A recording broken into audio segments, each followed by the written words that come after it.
Well, hello and wow, what a week it has been already. Good afternoon. Thanks for joining us today for the How to Maintain Business Operations or your workplace operations with a massive influx of COVID-19 cases. So in case we haven't met, my name is Holly Foxworth. I am a registered nurse and the marketing manager for content here at Axiom Medical. I'm also joined by our CMO-duo. We have Dr. Scott Cherry, it's our Chief Medical Officer, and we have Derek Wheeler, which is our Chief Marketing Officer. So they both really bring a lot of different perspectives to the table. We have the medical, but then we also, Derek, he's a really close finger on the pulse of what's going on in the market, interacting with our clients and our partners on what's working, what's not, and where we need to kind of go from here. So I'll definitely introduce you guys to them momentarily.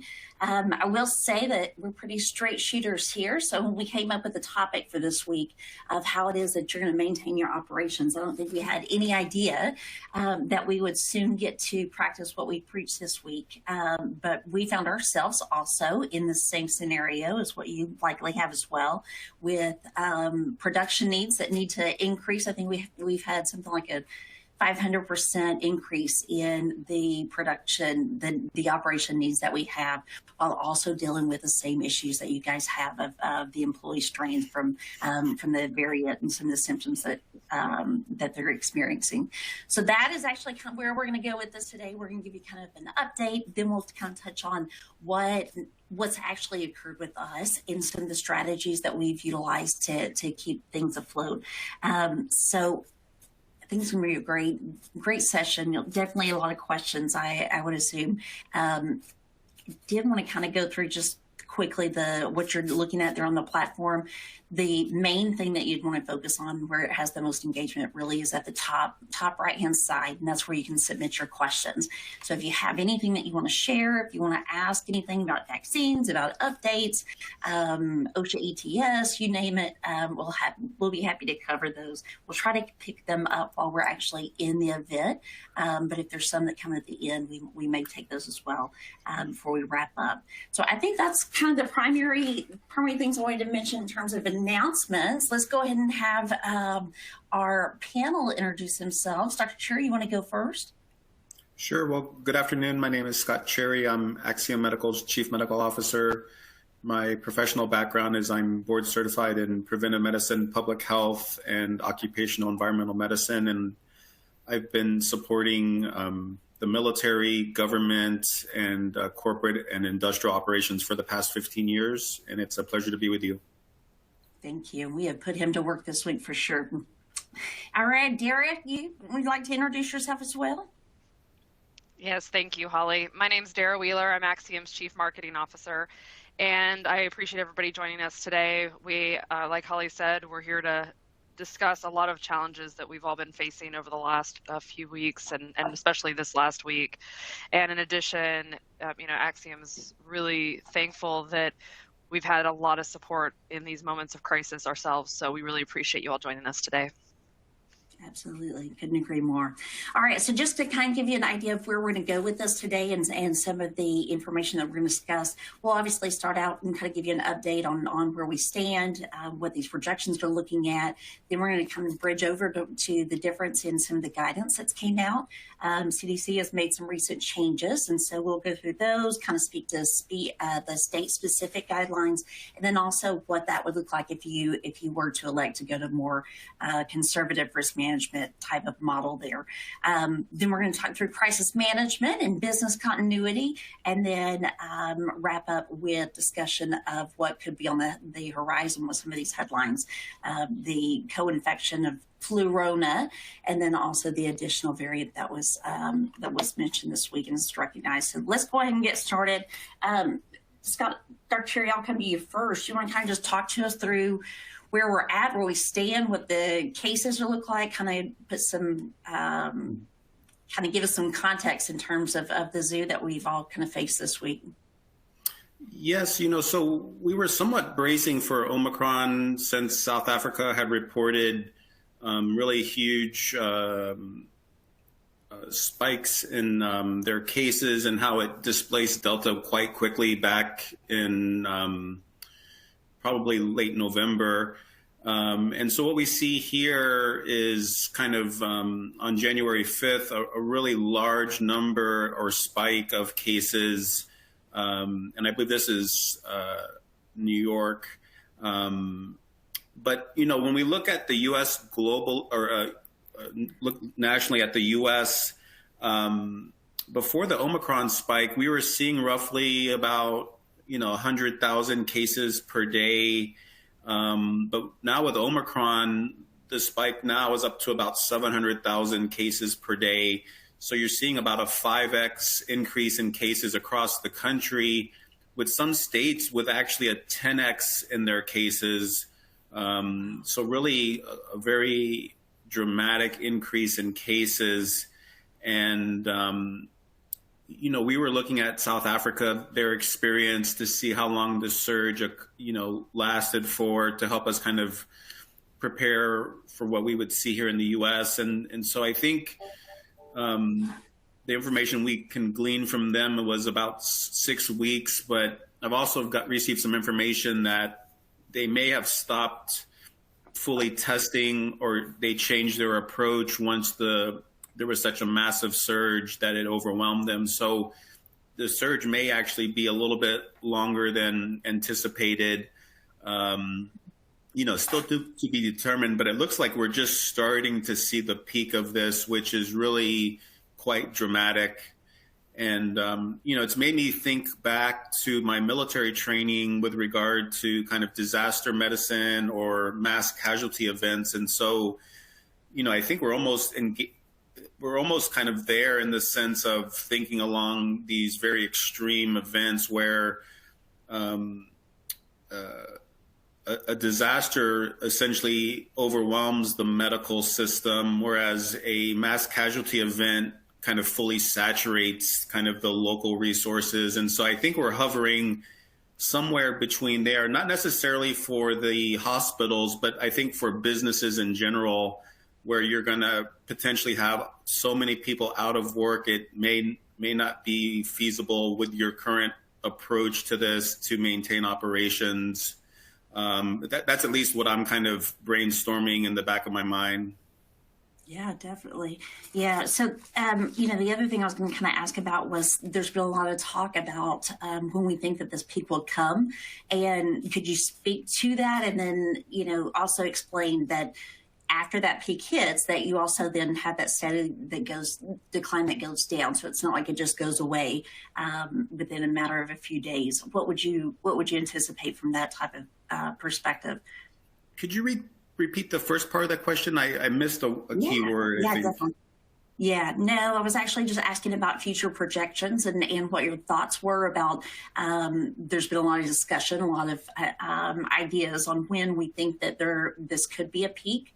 But it feels like that some people are kind of getting confused that where even if you had the peak, when that occurs, then it's also continues to go downhill. You're going to continue to have cases. It doesn't just end at the very beginning. Is that your understanding as well, Dr. Cherry? Yeah, I think we have this current slide up. So there's 2 to 3 other peaks here that if we look at the winter of 21, basically December 21, that peak or that surge started almost back in mid-September and didn't finish until February or early March. So although the peak occurred probably right around January, that's kind of the maximum, but you're going to have this normal distribution that you see that unfolds that takes, maybe between 6 weeks and 2 to 3 months. So I would expect Omicron to be similar. What we've seen from a virology perspective is there's really this accelerated course of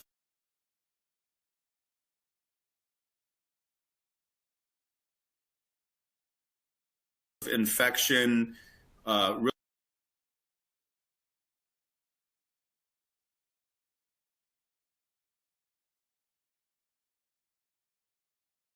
really tremendous infectivity, and then reproduction or reproduction in each person with very high viral loads very early on, and usually clearing sooner. And so I think we could almost assume that this would be, a shorter surge in general, maybe at the 6-week period versus 3 months. But, because it's so infectious, it may actually kind of draw it out. So, it's really kind of at this point guessing because it's so early on. Right. Yeah, definitely. Yeah. Well, kind of transitioning over to that fits along with this. There's been a lot of discussion this week about some changes that were made from the CDC in terms of what they felt like was appropriate for isolation. There's been talk about testing, et cetera. And then we had the additional layer of some states that have their own guidance. Mm-hmm. And then you have the additional layer of what is typically best practice with a more conservative type of model there. Could you talk through what some of these changes are and how those, the different guidance varies? Sure. And, I think early in the pandemic, the focus was on almost zero risk of infection, right? And so when the CDC put out its early guidance on symptomatic or testing positive people were out 14 days. And then over time, they shortened that duration to 10 days. And then it also allowed for some type of testing to allow people to return to work or to discontinue social isolation earlier with negative testing. And, I think at that point, I started to intuit that the CDC was shifting from kind of this zero risk of infection from the protocols to some maybe small percentage, which, trying to get to zero risk is very difficult in many ways, theoretically and obviously practically. But recently, the CDC had shifted now to something that I think a lot of people have had some concerns where going from kind of a 10-day isolation protocol for those that are, again, symptomatic, presumed positive or test positive to a 5-day isolation period.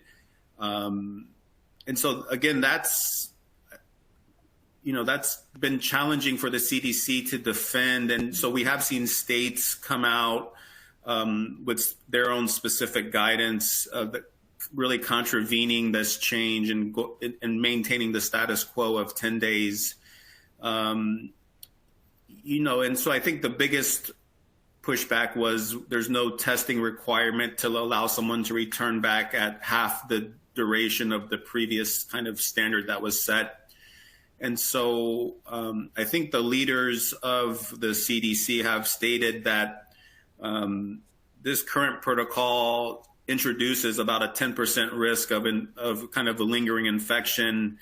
And so that can be concerning in many ways because of Omicron being so infectious that, say you allow kind of this 10% risk of infection, it can really spread quite quickly through your workforce or through other organizations, whether it's social, work, personal, things like that. And so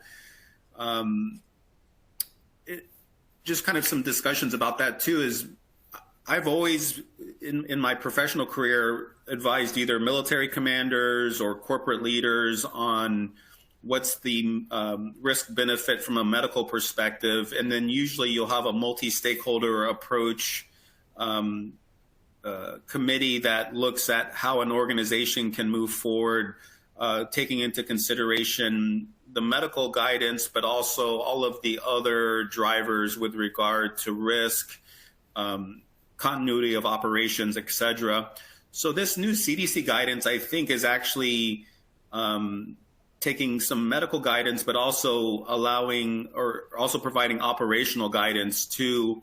And, I think every company should actually be the custodian of their own risk tolerance. And so, is 10% too much for them?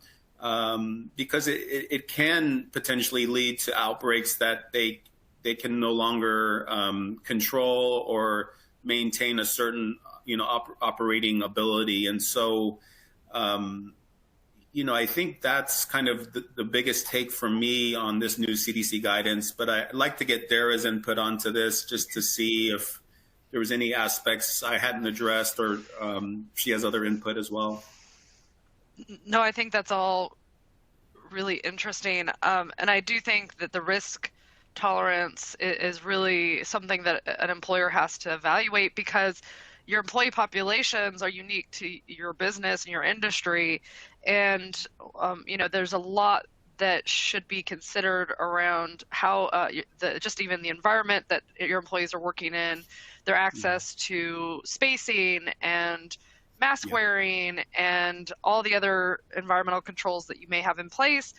Also, the type of population that you have, whether they're at risk from within that population. If you have a population that's a little older or has other underlying health conditions, not that being old is an underlying health condition, but it feels like it sometimes, so that you should be paying attention to what your population is dealing with. And so when a government agency or recommendations come out, they are guidelines. And I think that's something that we as an organization have taken very particularly to heart, that these are guidelines. These are not a hard and fast rule for every organization and every industry. And so while this is a national guideline, and there are some industry guidelines for healthcare workers and for some other industries, that an employer needs to consider all of these different factors when putting a protocol into place.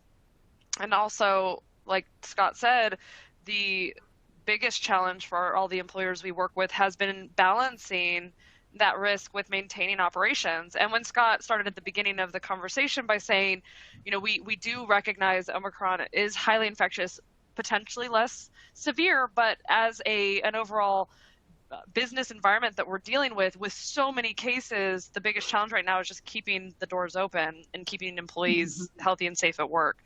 So it's, I don't think we put this in the slides this week, and those of you that have been around us for a long time know that we talk about the layered approach constantly. And I do think, like we've got on the slides here, paying attention to those environmental controls, your testing protocols, all of your different protocols, and continuing those layers is so important. And it's not just the 5-day, the test out, the mask wearing. It's considering your population and protecting them the best you can within the parameters you've been given. Absolutely agree. Yeah. And, one of the questions that we've gotten a lot this week was, whenever you go through the CDC guidance that was there, they had mentioned that you would have the 5 days and that testing wouldn't necessarily be required to return to work. However, then it follows that by saying, but if you do test, then you should remain in isolation for an additional 5. So I think it's more, there's a lot of confusion, I think, around what the messaging is and what best practice is. But you're absolutely right about that. Everybody needs to make their own, what works best for their individual workplace. I was going to ask about... Just real quick, Holly. And I've heard Dr. Cherry say this and some of the other doctors that we work with. And I think, just to reiterate this one more time, when you have messages coming out like this that are very conflicting and confusing, there's so much media and news out there and stories, and I click on things all the time because there's some highlighted title that I'm like, wait, what? And I think that making sure that your resources and the people you're partnering with have the information and are kind of weeding through what to pay attention to and what not to, I think it just becomes more and more critical to remind everybody at this time to just take a deep breath, and we're all trying to get through this moment and all of these changing messages together. You're exactly right. It did look like that there was some questions that came through. I think Robert was asking about some of the specific maybe state requirements that were there that were holding to the 10-day quarantine. And then let's see, it looked like there was one more that was asking, have any of the states challenged the new CDC guidelines or recommendations there? Either of you have comment on that, or one kind of provide some additional context? the ones I'm aware of off the top of my head is California. I think Cal OSHA actually has, issued their requirement going back to kind of 10 days of isolation for those that are infected. And I believe also New Hampshire has also not moved from its original stand. And, from a authoritative or enforcement perspective, CDC is an advisory agency, and so it technically doesn't have the force of law or enforcement. When you see agencies like OSHA get involved, then that's obviously, whether it's federal OSHA or state OSHA, that does actually have the kind of a much more force applied to its guidelines or requirements. And so, that is something to be aware of. And I'm not sure, Dara, if you've heard of other states at this point. I mean, I was looking to see if actually the CDC was going to pull back its guidance, but it does look like they're going to stick to the current updated guidance that they've provided based on Dr. Walensky and Dr. Fauci's comments this past week. But I'm not sure if multiple other states will kind of go along with the old guidance, or if they'll actually have even more nuanced guidance. Yeah, I think like Scott said, there's a difference between a state-run OSHA. So there's a handful of states that have their own OSHA entity that's been approved or been enabled by the federal OSHA, and California is one of them. So there's these state-run OSHAs that have issued their own guidelines and own processes. And then a lot of the states are either choosing to kind of remain silent for now or wait. Like I said, I think a lot of them are waiting to see if the CDC decides to keep this protocol in place or this recommendation in place. And I think we're just going to have to see how this progresses. But like Dr. Cherry said, if you've got a guidance, so an employer can decide whether to adhere to that guidance or not based on their own situation. But then when you have a state-run OSHA entity like a Cal OSHA, then that's got a little bit different enforcement capabilities than a recommendation through the CDC. Mm-hmm. And for the client that asked that, we're happy to give you a final list and send that to you later. I agree. Yeah. And, even some of the guidelines that are there, I don't, unless I've missed some part of it, I wasn't really surprised by any of those recommendations that were there, some of the more conservative from the state level. I mean, it seemed like that they were just addressing the continued issue of, promoting health, promoting getting vaccinated, boosters, social distancing, masking, etc. Are either of you aware of anything outside of those that may exist within state guidelines? No, I'm not. I think it's essentially just pushing back on this new updated guidance. Yeah, great. All right. And then let's see, Michael, I see your question. We're going to get to you in 1 second whenever we get to the shutdown piece and talking about business continuity. But just kind of moving in that direction, I've mentioned to you guys before that we kind of had a taste of our own medicine. This week we had to practice what we preach in terms of being agile and being able to pivot quickly. So Dara or Dr. Cherry, either one of you kind of want to start here and just kind of talk through what that looks like in a perfect world where that crisis management lives, but then also what you need to do to actually keep that on track, especially when you have such strained conditions of what we're currently experiencing. Yeah, I'll start and let Dr. Cherry jump in. Of course, plans. We need to have policies and processes in place. And like Dr. Cherry said, we were planning for a spike in cases. Mm-hmm. So as a business, we started tracking Omicron as a variant pretty early on. We're reading all the studies out of South Africa, looking at the UK to kind of model out how this would affect our business. And we had a plan, and we were executing on that plan. Now, this has definitely hit us a little harder than we expected. So then that's where the agile and the innovation and the kind of disaster triage planning comes in, where you've got to then pivot really quickly and figure out how to support our own employees and our clients through this. So that plan was great, and it is still a valid plan, but this definitely had a scope that I think none of us were quite ready for. And so it becomes a continuous risk assessment and conversation. And just as an executive team and a leadership team at this company, we spend a lot of time communicating and collaborating on the next approach and making sure we're delivering everything we can for both our own employees and our clients' employees, because we do recognize how critical this all is to the U.S. right now. And then I'll let Dr. Cherry speak a little bit about kind of what he was speaking to around some triage and trauma protocols and how we think about pivoting in times like this. Yeah, and maybe I'll just touch upon kind of some of the strategic thoughts to consider.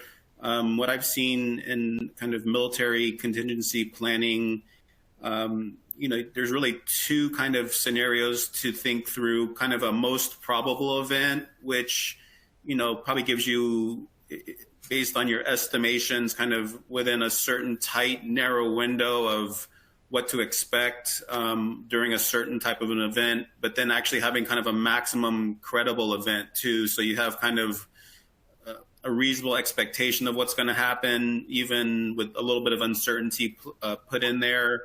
But then you actually have kind of this very extreme kind of within, constraints, but really this maximum credible event. And so I think this is a perfect example of that, where we were bracing for Omicron to displace Delta and expect surges because of Omicron, but also because of winter seasonality, things like that. And so maybe, you had a rough estimation of 2x, 2.5x of what was previously we were seeing from a case load perspective. And obviously with Omicron, we're seeing, at least 5x on average across the nation, but probably 10x in different areas.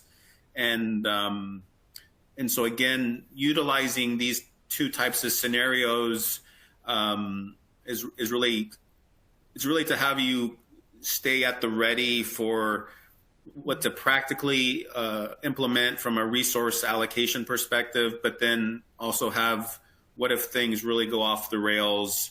And, so again, I think that with Omicron especially, what's really key, or with really any kind of disaster planning, is actually having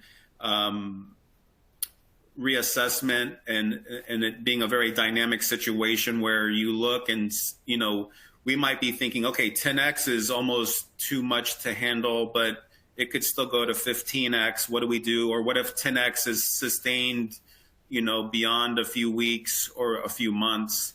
And so we are obviously doing that as our own organization and advising our clients for their own specific operations. And so, I think there's several different levers to pull here. You can think of them as kind of internal in the sense of maximum controls for infection. And so, for instance, if you haven't utilized the whole layered approach with regard to environmental controls, testing, personal protective equipment, vaccination, health attestations, you really would strongly be considered, utilizing all those as possible. But then you can still push each lever further. So, for instance, if you do require masks, there have been studies now that have shown there's different levels of effectiveness for masks. And so obviously the N95 mask is one of the most effective means. So if you're using surgical masks, then perhaps shifting to N95s, especially if you have forward-facing employees that are interacting with the public, or if you have employees in close contact with one another, especially because of this high infectiousness with Omicron, or if you're utilizing the shorter duration guidelines for bringing people back sooner. At the same time, continuing to look at risk stratification of your workforce. Dara had mentioned that already about the vulnerable populations.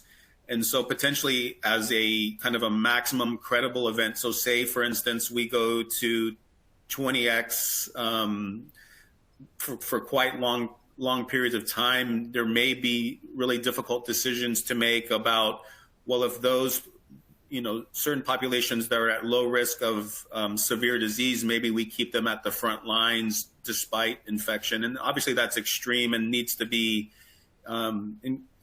fully vetted throughout a kind of a multi-stakeholder approach with risk, HR, safety, operations, executive leadership, et cetera. But really having that in the back of your mind of what if this really becomes, something that we need to deal with for much longer than we were hoping to expect. And so I think I'll pause there and just see if we have any other pieces you'd like me to address, Holly or Dara. I do. I actually have questions for both of you. So since you're already here, I'll come to you first, Sherry. Whenever we talk about the, triaging and prioritizing needs, it seems like that we've seen very clearly, we kind of see it on the news or in some of the publications that it's an issue. It's an issue with everybody right now. You're seeing, and just like the question that that was asked in the very beginning from Michael was, is this really an option that somebody may have to shut down their operations solely because of the influx of cases that are there?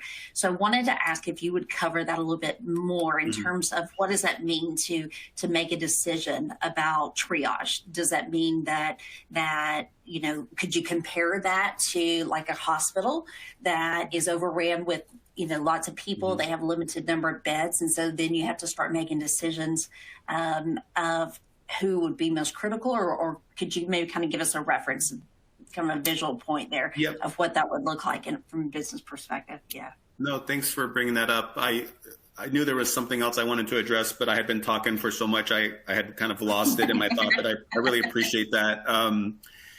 So again, we've addressed kind of the internal levers for protection, but really a key strategy is to look at your triage protocols. And so obviously that's something Axiom does for our clients, where we have best practices that, span the continuum of very protective, which is our Axiom standard, but we have a lot of exception protocols based on client needs or specificity to our clients, where they will opt into different exception protocols. But one of the most important aspects of screening or triage is to be able to actually manage or at least do a quick assessment on everyone. So again, we are almost on the brink of mass casualty from a case perspective, or even getting close to disaster, where almost not every case will be able to be assessed when you look at it from a holistic perspective. So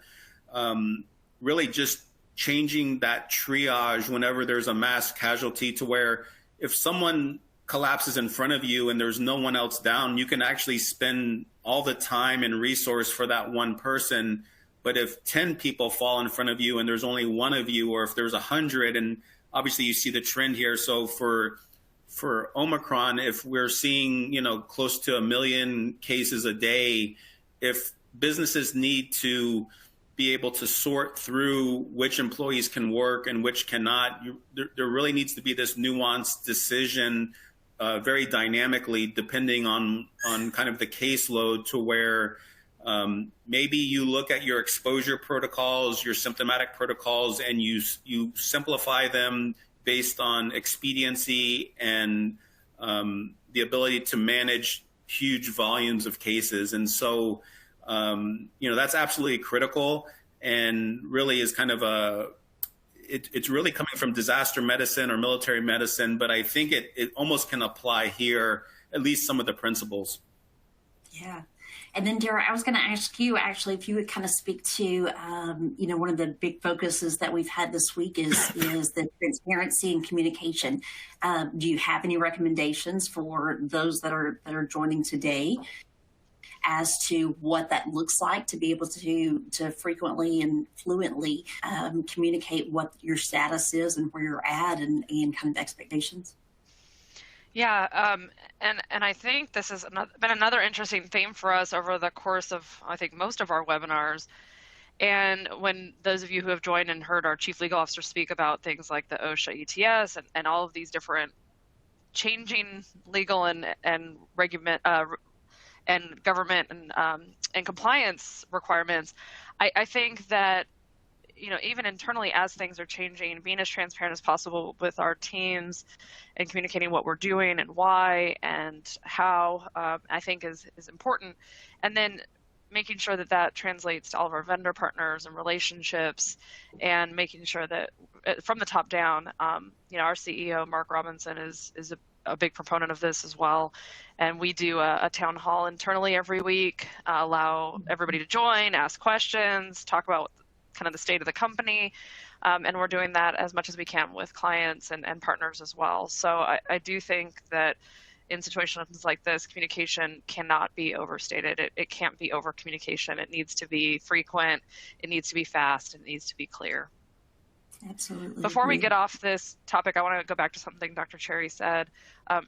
Cherry, you were talking about masks and the layered approach. And if a client hasn't evaluated the mask types and what their employees are wearing, and some of the studies around KN95s and N95s. Mm-hmm. And one of our listeners, Teddy, asked, and it was something that you and I actually spoke about this morning, about OSHA's requirements for fit testing and medical evaluations for respirators. Mm-hmm. Can you kind of weigh in on what that would mean for a client issuing a guidance on mask wearing? Sure. And I think maybe I'll just set up the value kind of using an N95. And so, healthcare workers who are taking care of COVID positive patients or any other respiratory illness, when they're wearing an N95, they're in the room technically exposed, quote unquote, but essentially we do not consider them exposed because they're utilizing, they're under what we call a respiratory protection program, which has several aspects to it. The key one is obviously using the proper respirator, an N95 mask, which has a certain efficiency of essentially filtering the air that's breathed in, and they're quite effective, really. And so for someone who's wearing an N95 for work in a professional manner, there's several criteria that needs to be completed. One, they need to be medically cleared. So OSHA has a respiratory questionnaire, which is kind of the minimum, but there can be other aspects like pulmonary function tests, things like that. The other big component is a mask fit test. And so for those that have worked in hospitals, every year they will actually go through a mask fit test, which actually will either qualitatively or quantitatively give you the effectiveness of that mask.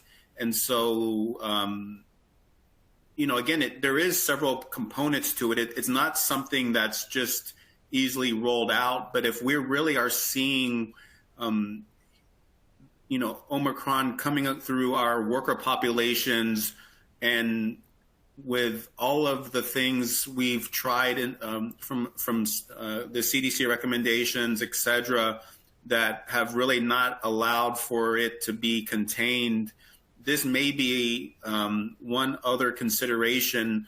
N95s are kind of standard equipment for healthcare workers, but for also other types of workers that we support with regard to dust in the workplace. And, I think a lot of people who haven't worked in dusty conditions, it kind of seems like a minor exposure, but it can really be a major exposure. And there's actually several different work-related illnesses with regard to deposits of dust in the lungs.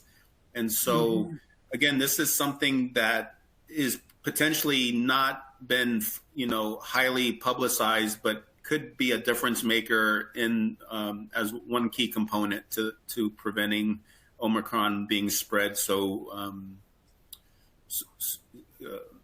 quickly and severely. Yeah. And just kind of getting back to basics, because I think that we've also kind of had some questions in this area as well. Can you define what it means to have an exposure at this point? So the current, that hasn't changed in the recent term. Still, there's kind of the, close contact is defined as within 6 feet and 15 minutes. I think potentially, though, for Omicron, it's so highly infectious that,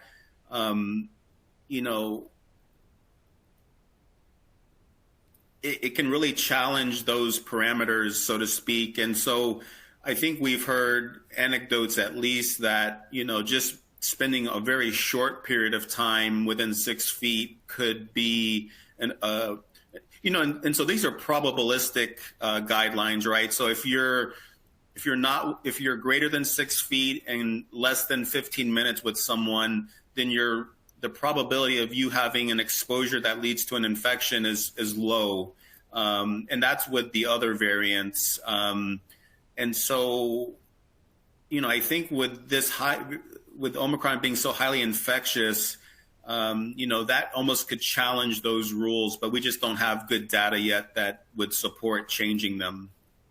Yeah, good points. Just several other questions. It looks like that we had, Tony was asking about, do you have to disclose who is positive to other coworkers in the workplace? Either of you want to take that one? I know there's contact tracing that's invoked, but I don't think necessarily the source has to be named. But I probably would either defer to Chuck, our chief legal, or HR person. But unless Dara, off the top of your head. I think typically contact tracing guidelines encourage keeping the privacy of the individual paramount. However, you do need to communicate that there was an exposure.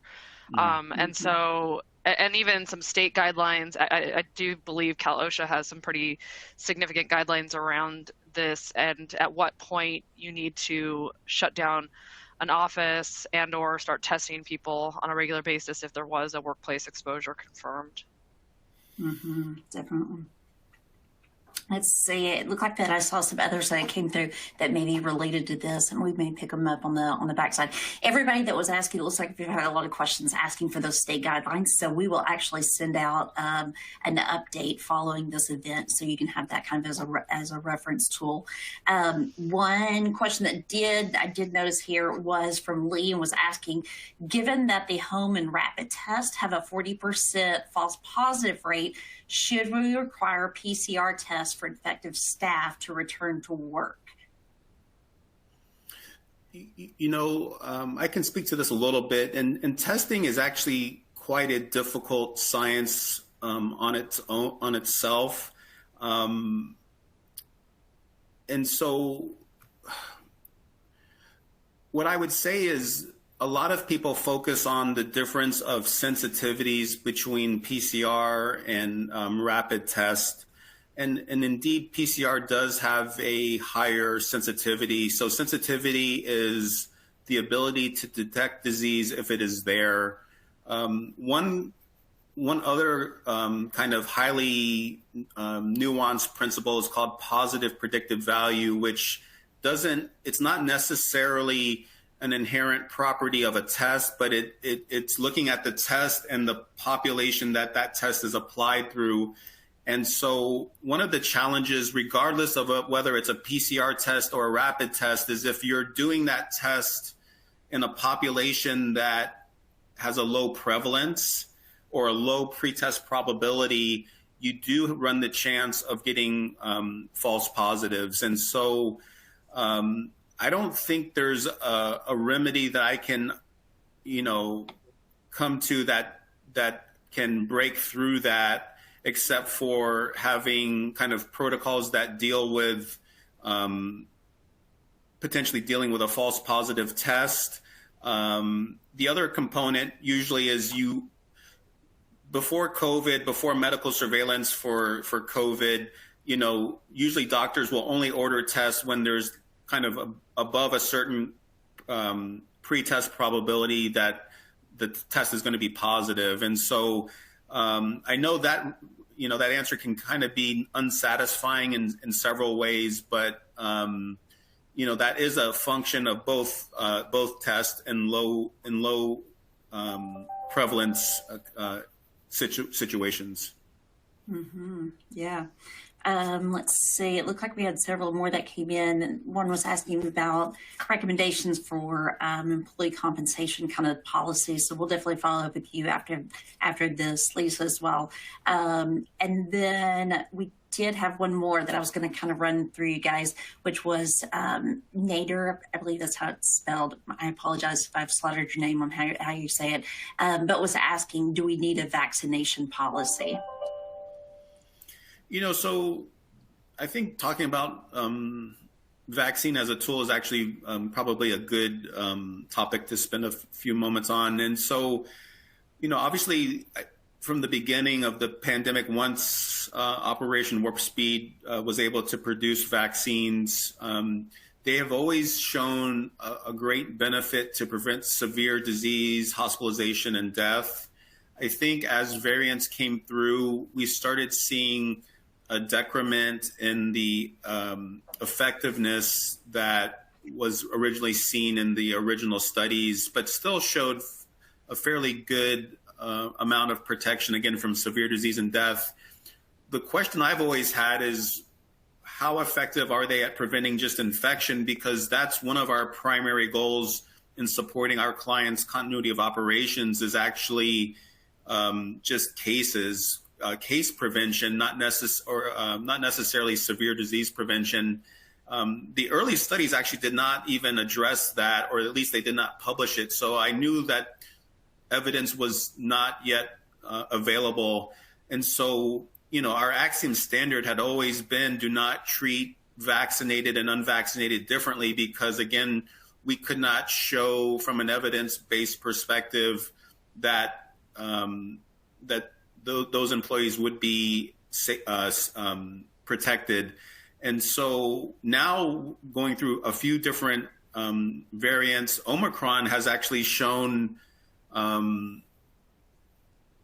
it has shown the vaccine to be quite ineffective. In fact, one of the recent studies out of Ontario looked at those that just had a 2-dose series of messenger RNA vaccine really had almost no protection, and those who had a booster had about a 37% protection. And so we're seeing really very low effectiveness with vaccination. So although it's still, I think, on an individual basis, something to strongly consider and discuss with your physician, from a population health perspective, especially in the context of Omicron, it's not the highly effective tool from infection prevention that we would want it to be really just a game changer, so to speak. And that's, I think, what we're seeing. We're seeing huge outbreaks of both unvaccinated but also vaccinated. So a good kind of silver lining here, or relative good news, is it does look like there's still mounting evidence of lower severity in general for each case. But I do worry about, because of such high case volume, that we still will see our medical, our hospitals somewhat overwhelmed just based on such huge volume. So, it's a weird time for me, just professionally, to think how the vaccines have kind of waned in their effectiveness, but then also Omicron in general it just seems to be less severe even in the unvaccinated on average. Obviously there is going to be severe cases and deaths from this still. But you're not recommending, though, that we would refrain from recommending vaccinations, correct? You're just saying that they may not be as effective for this particular variant as what they were for maybe some of the others. Correct. I think the CDC guidance for fully vaccinated and boosters should still be considerations, but through my lens of helping clients help navigate risk, it's something that, again, is still part of that multi-layered approach, but the effectiveness tends to be much lower than what we used to expect it to be. And so it's tough to recommend to treat vaccinated versus unvaccinated differently in employee health protective policies. And I think this is where I think this entire trajectory of vaccination creation for COVID, and kind of as we're thinking through this, and I know I'm not going to make Dr. Cherry give any sort of conjecture, but I think early on we thought this may end up looking similar to the way we handle flu and influenza vaccines every year, where you've got different strains and you've got different approaches to those strains by developing a new vaccine or a couple of new vaccines every year. So we just may be in this cycle. And again, I'm not going to make Dr. Cherry weigh in on this, but we're still early through this whole experience and cycle. So we may be in a situation where we are developing new versions of the vaccine on a regular basis. So to be determined. Definitely. Yeah. Kind of the one last point that I wanted to touch on here was some of the news that have made the headlines a lot this week. It looks like that there was another variant that was identified. And in addition to that, we're now seeing Flurona that is being discussed, where it's a combination of COVID and the flu. I think early this week, in the very beginning, we were thinking, oh, well, that's somewhere else. I think Israel was where we were looking at. But it does look like there have been several that have been reported in the U.S. as well. Could you talk through those, Dr. Cherry, and just kind of give us the highlights of where we stand or what we know at this point? Yeah, I think the EU variant is, it actually, I think it's been around for a couple of months or maybe 3 months. So maybe around the time even Omicron was out, but it really hasn't gotten the traction that Omicron has, right? Omicron is essentially just, taken over. It's the predominant variant across the world. The EU variant, I think, was discovered in France, and, there's cases there, but I think it's, just maybe tens to hundreds of infections there, and maybe in some other countries. But I think what is more important is that variants are probably going to be expected versus, I think early on, every variant was very scary, and, we didn't really know what to expect. But really, with coronavirus, the way it's an RNA virus that has really a big chance of creating its own mutations as it reproduces, it's probably going to be that's going to be kind of something to be expected. A peer of mine, we were discussing this a little bit, and he quoted that he expected roughly like a new variant of concern or interest to be generated per every 50 million infections. So that's an interesting way to think about it. So if the U.S. is generating 700,000 cases a day right now, and those are undercounted, right? Those are people that actually are in a kind of formal system that's either getting tested or, is under some syndromic surveillance. But, there's probably some multiple of cases that are not being formally tracked or getting tested. So, you could easily see 1 million plus cases per day just in the U.S. So, when you extrapolate that across the world, variants are going to be created just in general. So it's to be determined, I think.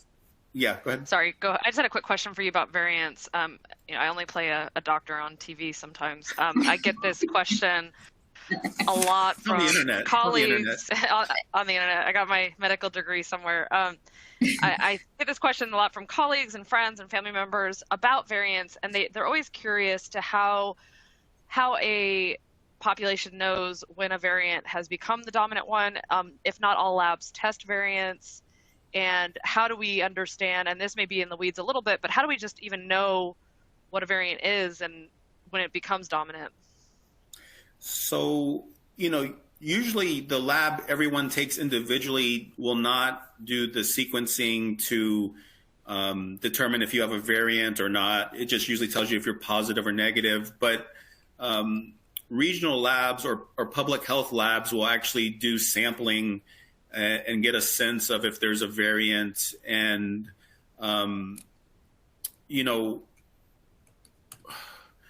essentially now I think that's a focus, right? Is let's actively look for variants. I think for it's either for Delta or Omicron. What was interestingly happening in some of the PCR tests more at the local level or regional level was there was it's called an S gene mutation or S gene dropout, where the machine would actually state basically there was a potential error in the process. And so after some time, they realized that, they did the sequencing on those samples, and they realized like this S gene dropout reading is essentially a surrogate for saying it's positive for Omicron. But I don't know if every variant will have that, because the spike gene mutations may be at different places, and that's a very complicated science of its own. But there's probably over 50 mutations in Omicron, and I think that's another interesting thing for the EHU variant is it actually does have a significant number of mutations, whereas the previous variants had probably 1/3 the amount of mutations, maybe 5 to 10 or 15. And so, and again, too, most variants actually are less, they're mutations that actually just go away because it's kind of random experimentation that the virus does. These are random mutations, but, just based on statistics, there's going to be one out of, as my one mentor or peer was telling me, maybe one out of every 50 million may come up with something that is more, survival of the fittest, so to speak, and it's able to evade antibodies better and create an infection better than the previous, Yeah, definitely. So would it be safe to say then, I know we've got a few more questions I'm hoping we could maybe squeeze in at the very end here in the last few minutes, but would it be safe to say that, takeaway terms that we need to look at are that we have to be flexible, that we have to stay educated, that, you have to have planning so that you can pivot the last minute and make changes and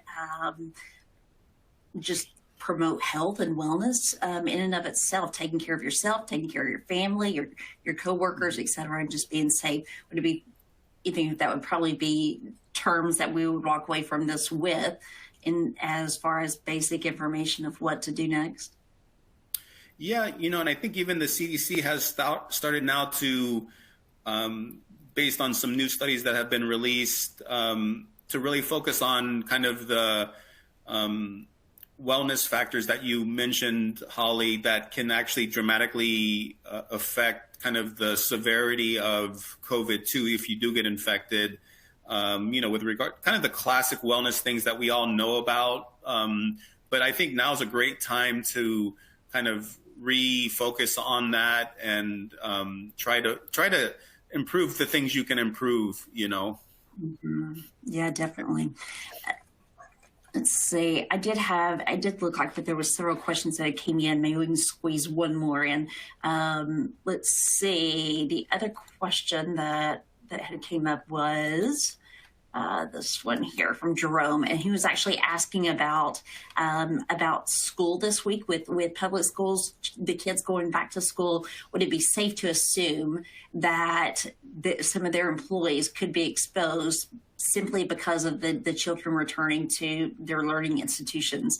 And do you have any practical suggestions as to how they could stay safe when it comes to the kids, being exposed to the kids? Mm-hmm.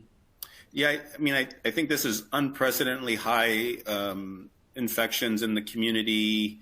And so, I think every workplace and just even our outside the workplace, just public places are if you're indoors and next to people, it is much riskier than before. Again, using that multi-layered approach, again, an N95, even if it's not necessarily employer sponsored, so if it's just someone buying an N95 and wearing it, is way more protective than a cloth mask. And so, that's something to consider. And hopefully employers are having policies that don't allow, illness in the workplace, and really kind of that multi-layered approach that we've discussed kind of on our previous ones. And we can share that for those who are looking for more detail into that. Absolutely. Yeah.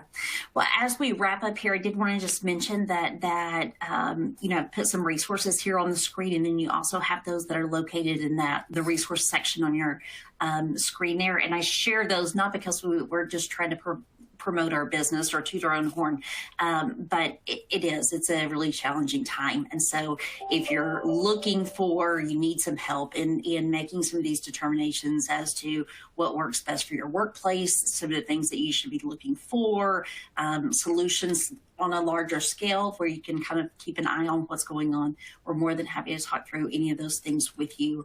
And there's even a section there on the left-hand side of your screen where you could schedule one of those demos to look at some of the tools that would be available if that's something you're interested in. But again, it's just solely mentioning for the sake of giving you some additional information. So, all right. Well, we did have additional questions that are over here. We will make for sure that we touch base with you guys and get you the additional information that you're needing. And we will also get into a webinar on the schedule, because I think that we could probably go for another hour just talking about some of these additional details. So in closing, anything else that you wanted to add, Dara or Dr. Cherry? I'll just say that I appreciate everybody being so collaborative and patient and working together during yet another really tough time. So it feels like a bit rinse and repeat, but it's been a wild start to the new year, and it's going to be another wild 2022. So thank you all. Thanks, Scott. Go ahead. Yeah, I would just say maybe surround yourself with a good team to make these tough decisions. Obviously, having a good, you really need kind of that team approach with medical input, but also from HR, safety, risk, operations. I mean, I think it's, I can't make a decision for our clients in a vacuum. And, again, you're much stronger as a team. So, again, reach out if you are looking for kind of a medical expert or kind of service delivery, but really trying to make these decisions in a vacuum can be very difficult and probably overwhelming. So. Agree completely. Yeah. All right, guys. Well, thank you so much for joining us this afternoon. I know we're a few minutes over here, so our apologies, but we appreciate you joining. And please feel free at any time that if you have an additional question, you can also submit that to the email address that we have, which is coronavirus@axiomllc.com. So those come directly to us, and we know where we can locate Dr. Cherry at all times. We can track him down and get you the answers that you need if we're not aware of what's already there. So anyways, thank you for joining us, and we'll see you the next time. Bye-bye.